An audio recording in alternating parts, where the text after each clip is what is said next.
बात बहुत पुरानी है। शादी के बाद मेरा पहला करवा चौथ था। संयोग से उस समय में कुछ माह से गर्भवती भी थी। जब भी खाना खाती जी मिचलता और उल्टी हो जाती। इससे पहले मैंने कभी कोई व्रत भी नहीं रखा था। सासू माँ का कहना था कि पंजाबी परिवारों में बहुओं का पहला करवा चौथ किसी बड़े त्योहार की तरह होता है। मोहल्ले की सुहागनें भी उसी घर में पूजन को जाते हैं जहां बहू का पहला करवा चौथ हो। सासू माँ बहुत उत्साहित थी। उन्होंने तो मोहल्ले की सुहागनों को घर पर पूजन के लिए भी बुला रखा था। मैं बहुत घबराई हुई थी कि कैसे होगा।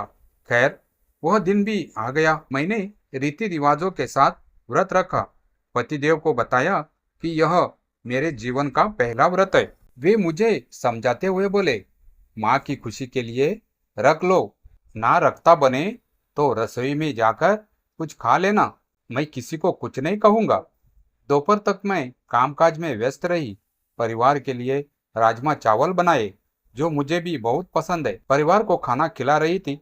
भूख भी जोरों से लग रही थी। मुझसे रहा न गया।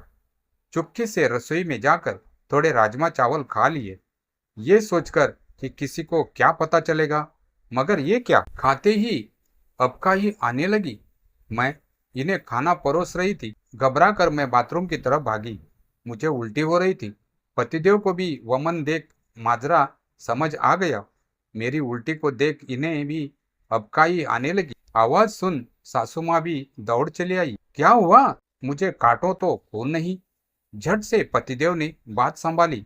कुछ नहीं माँ, मेरे खाने में बाल आ गया था, सो उल्टी हो गई। मुझे देख इसे भी अबकाई आने लगी। अब सब ठीक है। ये सुनते ही सासू माँ ने मुझे आराम करने को कहा। मैं तो बच गई, पर मन ही मन शर्मिंदा भी हो रही थी। पुराने दिनों की याद करती हूँ तो चेहरे पे मुस्कान आ जाती है। आज मैं करवा चौथ बड़ी श्रद्धा और उत्साह से रखती हूँ।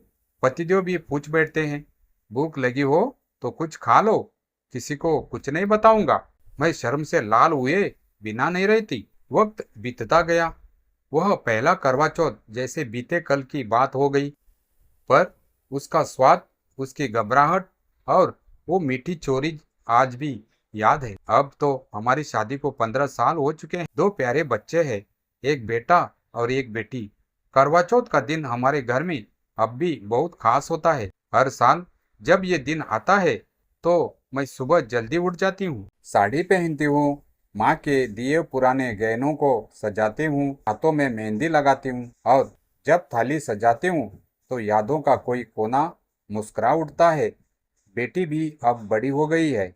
वो पूछती है, मम्मा आप व्रत रखती हो क्या? सच में भूख नहीं लगती? मैं मुस्कुराकर जवाब देती, लगती है बेटा, पर तुम्हारे पापा की लंबी उम्र की दुआ में ये भूख भी मीठी लगती है। पतिदेव अब भी पहले जैसे है। जब भी करवा चौथ का दिन आता है वो सुबह ही कह देते हैं, इस बार भी भूख लगी तो रसोई में जाकर थोड़ा राजमा चावल खा लेना। मैं कुछ नहीं कहूँगा और मैं अब भी शर्म से लाल हो जाती हूँ। अब इस व्रत का अर्थ मेरे लिए सिर्फ परंपरा नहीं रहा, ये उस भावनात्मक जुड़ाव का प्रतीक बन गया है जो रिश्तों में समय के साथ परिपक्व होता है। वो पहली बार की चोरी, पति का साथ देना, सासू माँ का विश्वास, इन सब ने इस रिश्ते को मजबूत किया। अब हर करवा चौथ पर जब चांद निकलता है और मैं छलनी से अपने पतिदेव को देखती हूँ तो मन ही मन कहती हूँ, उस पहले व्रत की एक छोटी सी भूल ने मुझे जीवन भर का अनुभव और प्यार दिया। अब व्रत नहीं, ये श्रद्धा है, समर्पण है।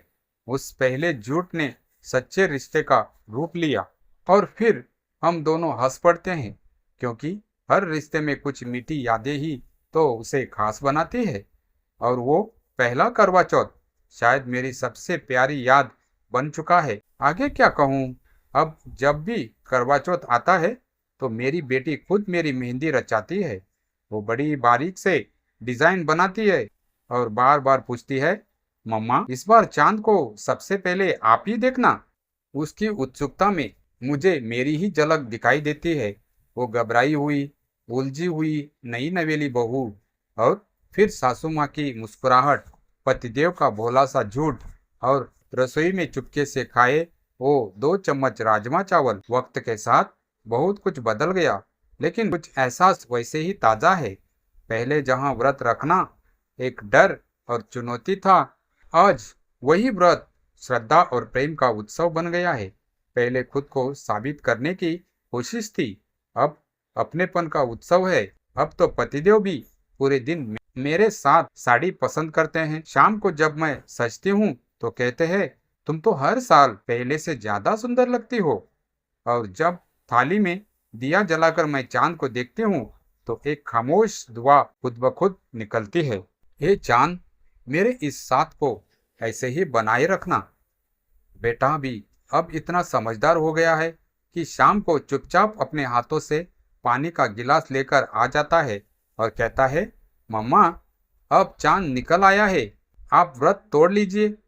उस दिन पूरा घर जैसे एक रस्म में नहीं, एक बाहों में बंधा होता है, प्यार, समर्पण और मुस्कुराहट में।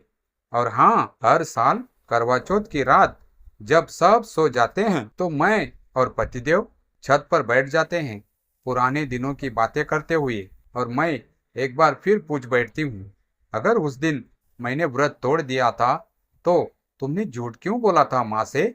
और वो मुस्कुराकर कहते हैं, क्योंकि मुझे पता था एक दिन तुम इस व्रत को पूरे दिल से निभाओगी जैसे अब निभाती हो। यही है मेरा करवा चौथ, सिर्फ एक दिन का व्रत नहीं, बल्कि हर दिन एक दूसरे के लिए किए गए छोटे छोटे समझौतों, समर्पण और बेवजह के हंसी मजाक का त्योहार। और शायद इसलिए पहला करवा चौथ नहीं भूला जाता, क्योंकि वहीं से तो असली प्रेम की शुरुआत होती है। एक पत्नी की मीठी यादों से रचा गया करवा चौथ का प्रेम गीत।